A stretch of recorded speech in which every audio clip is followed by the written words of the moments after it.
I was very happy with the title of this conference, which I took to refer to depth psychology. So Freud introduced the idea of a depth psychology precisely to make a space for the fact that we are not transparent to ourselves, that there are aspects of our minds which are behind the surface.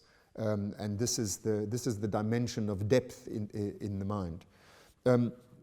I think that that's a very useful way of thinking about the self, because I think for the most part, although I'm no philosopher, my impression is that philosophers have a very anthropocentric, a sort of a higher order cognitive, reflective sort of capacity in mind when they speak of the self. They speak of it in a rather, I don't mean it in a derogatory sense, I mean it in the depth sense. They speak of it in a rather superficial, they seem to mean and intend to mean my notion of who I am, that this is myself. And I think that everything we've learned in psychoanalysis questions that idea. We are not transparent to ourselves. We do not know ourselves. And the very business of psychoanalysis, of undergoing psychoanalysis, is precisely to learn who you really are.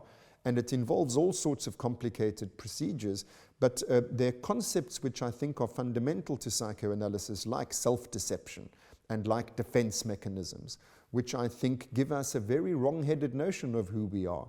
And I think that the process of psychoanalysis could be said to be one of aspiring to achieve what you've described as an authentic sense of oneself, a sense of oneself which incorporates actually all of its contents and motives, rather than only those that you like to believe constitute you.